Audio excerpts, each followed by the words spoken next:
At one point, Joe Rogan said that he remembers as a child of repeatedly hearing on the news scary stories about the world will soon freeze and become one big ball of ice. When I was a child, I do remember Leonard Nimoy had a television show called In Search Of. Remember that show? Sure. And on that show, he warned of an oncoming ice age. During the lifetime of our grandchildren, Arctic cold and perpetual snow could turn most of the inhabitable portions of our planet into a polar desert. And then, somewhere along the line, it became global warming.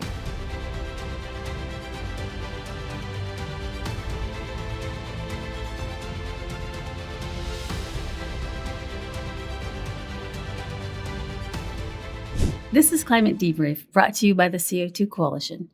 I'm Angela Wheeler. In a moment, we'll be speaking with CO2 Coalition member Dr. Daniel Nebert. A Wesleyan University graduate, Dr. Nebert earned his Master of Science in Biophysics and MD from the University of Oregon Medical School, followed by a pediatric residency at UCLA and a postdoctoral fellowship at the National Cancer Institute. From leading the Laboratory of Developmental Pharmacology at the National Institute of Child Health and Human Development to his role as a professor of environmental health at the University of Cincinnati until his retirement in 2013, Dr. Nebert has published over 660 papers with more than 84,000 citations by his peers. A fellow of the American Association for the Advancement of Science and recipient of the 2025 Richard T. Jones Distinguished Alumni Scientist Award, his work continues to shape medical science. Dr. Nebert, it's an honor to have you on Climate Debrief.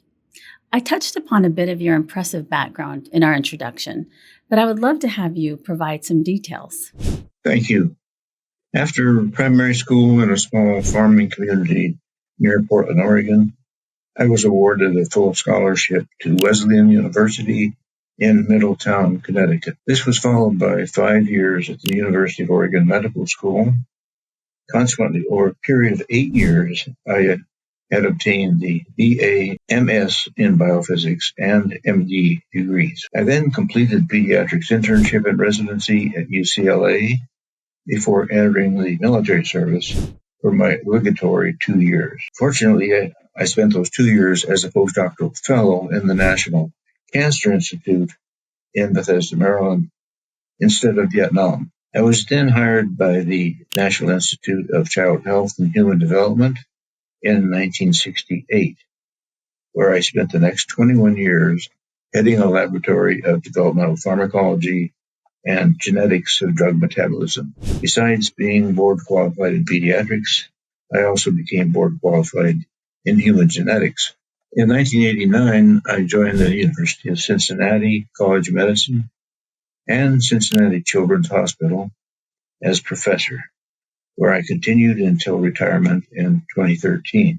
In 1992, I founded the Center for Environmental Genetics, which has continued until this year. In 2008, I was director of a novel gene-environment interactions training program and began an educational email blog for graduate students and postdoctoral fellows. This has continued to this day with more than 200 participants worldwide. Directly and indirectly between 1990 and 2014, I brought in far more than $100 million in federal grants to the University of Cincinnati College of Medicine. Over the years, I've won about a dozen national and international awards. As a physician scientist, pediatrician, and geneticist during my career, I have authored and co-authored more than 660 publications in the fields of clinical medicine, biochemistry, biophysics, pharmacology, drug metabolism, molecular biology, cancer, standardized gene nomenclature, developmental toxicology, mouse genetics, human genetics, and most recently, evolutionary genomics. My lab is credited with the successful mouse and human gene cloning of one receptor, 2 enzymes, and 2 cation uptake transporters.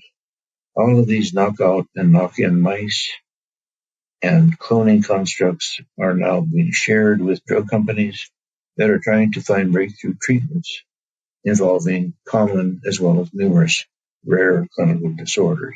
As of November 2025. My Google Scholar H-index is 140. For those that are not familiar with this value is among the top 1% of all scientists in the world, with more than 84,200 citations by my peers. Last year, Research.com ranked me among the top 125 genetics researchers in the world and among the top 70 in the United States. Dr. Nebert, with such a successful and rewarding lifelong career in genetics, I'm sure many have asked you, why did you ever jump into the field of climatology? And why would you want to join the CO2 Coalition? Now, the answer to that question involves a very personal matter. My firstborn son, Douglas, with a degree in geography, began working for the U.S. Geological Survey, USGS, in 1982. His major assignment was to record and analyze global atmospheric temperatures that are constantly being monitored by satellites since the late 1970s. He also spearheaded internet cloud technology for the USGS and was honored for his innovative originality. Although he and I constantly traveled worldwide to meetings in our respective fields, we amazingly kept in very close contact by email. He enjoyed his USGS position, but often complained about, in his words, the disconnect between his scientific data measurements and the USGS public policy reports that always seemed to contain shadowy political overtones. I specifically recall his unhappiness toward a comment by President Obama in January 2014. But they're wasting everybody's time on a settled debate. Climate change is a fact. And while we know the shift to clean energy won't happen overnight, we got to make some tough choices along the way.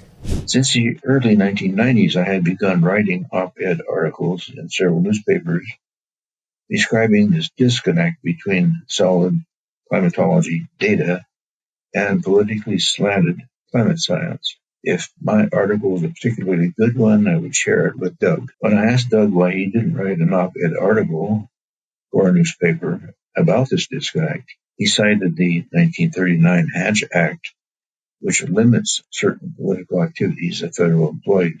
In other words, he was afraid of losing his job and retirement benefits, and rightly so. On the last day of May 2014, Doug suddenly died in the crash of an airplane he had built from a kit several years previously. We often had silly arguments comparing the upsides and downsides of playing golf versus flying airplanes as hobbies. To this day, when I'm playing golf near a small airport, every time a small private plane flies over, I still look up and try to identify the model of the aircraft. Perhaps to ease my extreme grieving, I decided to pick up Doug's staff and march forward, becoming more active with publishing more frequent op-ed newspaper articles on global warming and climate change. As an aside, in psychiatry, my behavior in response to Doug's sudden death could be termed sublimation, which is a defense mechanism whereby socially unacceptable emotions, such as extreme grieving, are constructively transformed into socially productive activities, such as becoming active in this field. What struck me as being so different between my career in genetics and Doug's career in climate science. So Dr. Nebert decided to turn a tragedy into something productive. However, is extreme precision and truth in my field versus the political overtones and outright disinformation in his field. In genetics, if the genetic sequence of some gene is, for example, CCGTAT, and you publish a sequence as CCGTTAT, in other words, insertion of one extra DNA base, this mutation might mean the difference between a normal, healthy child and a patient affected with a serious disorder or rapidly terminal illness. In contrast, global warming alarmists can be as disingenuous as they wish. and their friends who review their papers before publication will simply let them write anything. Before the end of 2014, because of my increased visibility as a critic of climate change research, I was invited to join the Global Warming Realists email chat group, comprising several hundred scientists and engineers worldwide. During those next few years, I learned a lot in the field of climatology. This led to my being invited in 2019 to join the CO2 Coalition Education Committee, where I've continued to help out to this day in scientific education as opposed to indoctrination of school children. Dr. Nebert, in our meetings, several times you've brought up the topic of eco-anxiety. Could you please expand on the meaning of this clinical term? Yes, as a pediatrician and a physician scientist, I'm happy to discuss this. Eco-anxiety is a clinical disorder in which the patient exhibits pathological distress caused by social media's constant bombardment of global warming and global change and climate change fear-mongering to the extreme point that patients have become seriously anxious about their future. This disorder, for example, might be manifested as nightmares in young children, bedwetting in a 6-year-old, increased anxiety, depression at any age, post-traumatic stress disorder, lower birth rates, higher rates of suicide, substance abuse, social disruption, including increased violence, a distressing sense of loss, acting disrespectfully toward adults in positions of authority at school or in public, poor grades, frequent tardiness and days absent from school, commitment of petty crimes, decreased desire to date or get close to someone of the opposite sex, not willing to plan for a future marriage or having children or buying a house, carrying out risky behavior, and reduced number of personal relationships and friendships, etc., etc. After all, if the world is soon coming to an end as we know it, what is the need to plan for a distant happy future? Such patients are seen and require treatment in clinics every day, and these visits have become more frequent since the 1980s, undoubtedly because of the ever-increasing exposure to the out-of-control social media. There's also a genetic predisposition component. In other words, some kids are easily frightened by what they hear and see on social media, whereas others take such scary news with a grain of salt. It's the often described nature versus nurture that we constantly see in medicine. Last month, during a podcast with Professors Richard Lindzen, and Will Happer, at one point Joe Rogan said that he remembers as a child around 1970 of repeatedly hearing on the news scary stories about the world will soon freeze and become one big ball of ice. When I was a child, I do remember Leonard Nimoy had a television show called In Search Of. Remember that show? Sure. And on that show, he warned of an oncoming ice age. Right. Do you remember that? And I remember being a kid and freaking out like, oh my God, Spock is telling us the world's going to freeze. This is terrifying. During the lifetime of our grandchildren, Arctic cold and perpetual snow could turn most of the inhabitable portions of our planet into a polar desert. And then somewhere along the line, it became global warming.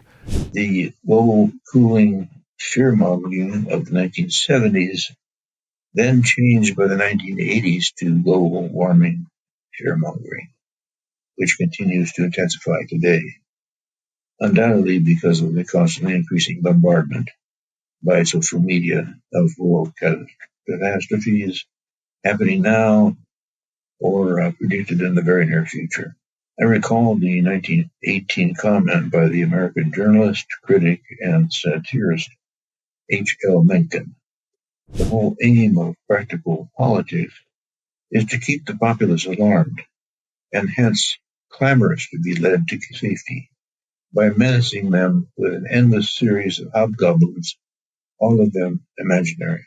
Among my colleagues, I keep hearing wishful thinking optimists saying that perhaps this insanity in public fear-mongering is coming to an end. However, a shocking article in the journal Bioscience published just within this last month by Oregon State University professor William Ripple, a PhD, and 12 other co-authors, stated the following in their abstract. We are hurtling toward climate crisis. The planet's vital signs are flashing red. The consequences of human-driven alterations of the climate are no longer future threats, but are here now. This unfolding emergency stems from failed foresight, political inaction, unsustainable economic systems, and misinformation. Almost every corner of the biosphere is reeling from intensified heat, storms, floods, droughts, or fires. The window to prevent the world's worst outcome is rapidly closing. In early 2025, the World Meteorological Organization reported that 2024 was the hottest year on record. This was likely hotter than the peak of the last interglacial period, roughly 125 years ago. Rising levels of CO2, carbon dioxide, and other greenhouse gases remain the driving force behind this escalation. These recent developments emphasize extreme insufficiency of global efforts to reduce greenhouse gas emissions and mark the beginning of a grim new chapter for life on Earth. Wow. If this abstract is not enough to cause any 6-year-old to wet the bed every night, I don't know what is. As a pediatrician, I would accuse these co-authors of this publication as being guilty of child abuse. I imagine you could tear apart each of the sentences in this abstract, but perhaps you could choose one statement and expand upon the reasons that their conclusions are wrong. Yes, every sentence in that abstract is wrong. The authors are very concerned that global atmospheric CO2 levels, which were around 280 parts per million in 1750, are now around 420 parts per million today. And this is why we are hurtling toward climate chaos. In Earth's history, however, the highest levels of atmospheric CO2 were 6,000 parts per million to 9,000 parts per million, which occurred during the early Paleozoic era, about 550 million years ago to 450 million years ago. At that time, it caused plant life to flourish. Ice core data in Greenland and Antarctica over the last 800,000 years show that there's no correlation between global warming or global cooling and atmospheric CO2 levels. As a physician, I'm aware that CO2 levels in our lungs reach 40,000 parts per million to 50,000 parts per million, which induces us to take our next breath. So I wondered what would be the total CO2 output per day of all life on Earth. Each human exhales about 2.3 pounds of CO2 per day, which means that Earth's 8 billion people produce daily 18.4 billion pounds of CO2. How much CO2 would we have if we include all animals and fungi on Earth that constantly excrete CO2? A recent publication on the web by the Copernicus.org estimated that the human contribution is 176 times less than all CO2 excreting life on Earth. Therefore, multiplying 18.4 billion pounds by 176 gives us 3,238 billion pounds of CO2 per day. This number approximates the overall CO2 excreted by the total biomass, animal and fungal life cycles on Earth. How does this total biomass produce CO2 per day compare with worldwide industrial CO2 emissions per day? I found a table in Wikipedia that estimated human industrial CO2 production in 2022 to be 38.5 billion metric tons per year. If 1 metric ton is 2,200 pounds, then total industrial emissions equals about 84.7 trillion pounds per year, or 232 billion pounds of CO2 per day. This means that the CO2 levels produced by Earth's total biomass, 3,238 billion pounds per day, are almost 14 times higher CO2 than that by all worldwide industrial emissions, which is 232 billion pounds per day. I was so flabbergasted by this result that I asked my colleagues Chuck Leese and Will Haber to independently confirm that my calculations were accurate, and they were correct. So here we have hysterical global warming alarmists screaming about the CO2 levels generated by industrial emissions when the CO2 levels produced by all life on Earth are almost 14 times higher. Unbelievable. All our ice core records suggest that natural emissions and absorptions have been nearly the same over the past 10,000 years of the Holocene epoch, which began 11,700 years ago, with global atmospheric CO2 levels averaging between 280 parts per million and 320 parts per million during this time. It was only during the past 200 years that CO2 levels have started to increase substantially. Today, as I mentioned, we are at about 420 parts per million. What is the source of this additional 140 parts per million? Truthful climatologists would suggest that industrial emissions might have contributed 135 of this 140, with natural causes accounting for the other 5 parts per million. Much of these natural causes likely represent increases in human, farm animal, and large wild animal populations on the planet during the last two centuries. Nevertheless, all the unemotional scientific evidence shows that increased CO2 levels have been very good for life on Earth. Can any clear-thinking person comprehend these facts that I've just given and still plan to create a company to sequester CO2 or to sequester carbon? Scientifically, net zero and carbon capture and carbon footprint are meaningless terms. There is no climate crisis. Lastly, Princeton University physicist Will Haber defines a greenhouse gas as a gas that absorbs negligible incoming sunlight but captures a substantial fraction of thermal radiation as it is radiated from Earth's surface and atmospheric greenhouse gases back into space. The top 5 most important greenhouse gases include water, CO2, ozone, methane, and nitrous oxide.